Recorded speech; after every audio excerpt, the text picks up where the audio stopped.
नमस्कार, मी वर्षा आणि माझ्या एका नवीन मराठी व्लॉग चॅनलमध्ये तुम्हा सर्वांचं अगदी मनापासून स्वागत। आणि हा व्हिडिओ आहे 5 सप्टेंबर म्हणजे शिक्षक दिनाच्या दिवशीचा आणि माझ्या मोठ्या ताईचा वाढदिवस असतो या दिवशी।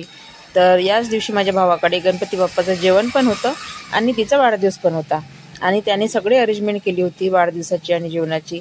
तर तिथेच आम्हाला बोलवणं होतं, त्यामुळे मग आम्ही भद्रावतीला सगळेजण गेलो होतो।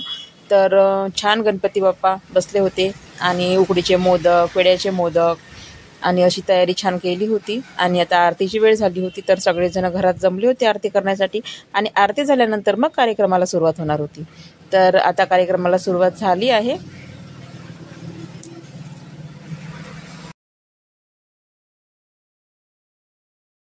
गाठलेला आहे खूप खूप संघर्षमय असा त्यांचा प्रवास झालेला आहे। खूप प्रत्येक संकटाला प्रत्येकाला त्यांनी त्या सामोर गेला आहे। प्रत्येक संकटांशी सामना कसा करावा हे त्यांच्याशी खरंच शिकण्यालायक आहे। आणि मी नेहमी यांच्याजवळ म्हणते की खरंच विनाताईकडून खूप खूप शिकण्यालायक आहे। प्रत्येक परिस्थितीवर मात करून त्या खरंच सामोर जातात आणि अत्यंत धैर्याने खूप प्रत्येक परिस्थितीला सामोर जातात। त्यांच्यावर मी आता लग्न झाल्यापासून बघत आहे जी परिस्थिती त्यांच्यावर ओढवली आहे, त्याही याच्यावर त्यांनी मात करून असंत हसत खेळत त्यांनी खूप खूप संघर्ष करून एकदम त्या प्रत्येक परिस्थितीला सामोर गेला। तशा आज आमच्या ताईचा आम्ही वाढदिवस साजरा करत आहोत। त्यांच्यासाठी मी 2 ओळी म्हणणार आहे। जे जे हवे तुम्हाला ते ते मिळू दे, जे जे हवे तुम्हाला ते ते मिळू दे, भाग्यवान या शब्दाचा अर्थ तुमच्याकडे पाहून कळू दे, भाग्यवान या शब्दाचा अर्थ तुमच्याकडे पाहून कळू दे।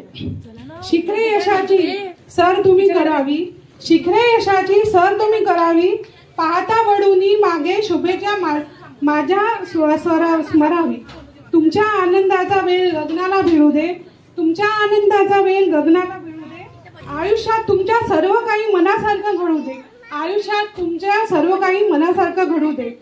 जन्मदिवसाच्या खूप खूप शुभेच्छा ताई। आता ताईचं आम्ही जोरदार स्वागत करत आहोत फुलपाखड्यांनी।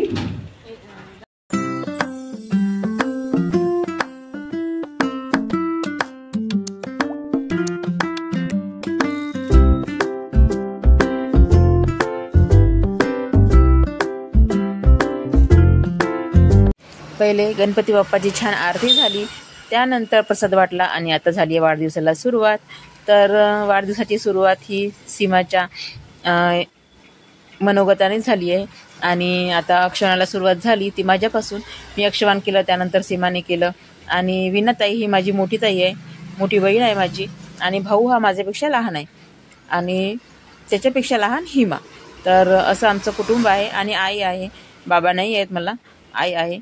आणि सीमाची 1 महिन्यापासूनची इच्छा होती की विनाताईचा वाढदिवस करावं, कारण 5 सप्टेंबर हा तिचा जन्मदिवस आहे आणि 5 सप्टेंबर हा शिक्षक दिन पण आहे त्यामुळे।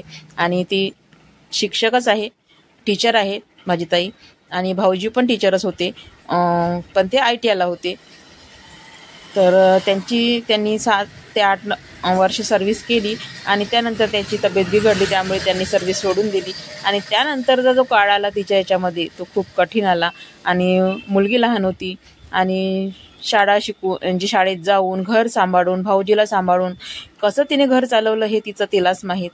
तर तो जर संघर्षाचा काळ ऐकला तर खरंच डोळ्यातून पाणी येण्यालायकच आहे। असो, आणि आता छान सगळ्यांनी अक्षमान करून घेतलं होतं आणि आता केक कापण्यासाठी सुरुवात झाली होती आणि सगळी अरेंजमेंट ही माझ्या भावाने केली होती आणि सीमाने। आणि त्यानंतर मग केक कापल्यानंतर झाली जेवणाला सुरुवात। तर जेवणाचा मेनू होता आलू वांग्याची भाजी, वरण भात, पोळी, कढी, आलू बोंडे आणि लाडू। तर असो, आणि हा अगदी छोटा व्हिडिओ झाला आहे। तर व्हिडिओ आवडल्यास नक्कीच लाईक, शेअर आणि सबस्क्राईब करा आणि पुन्हा भेटू एका नवीन व्हिडिओसह। तोपर्यंत सर्वांना बाय बाय आणि सर्वांना शुभरात्री।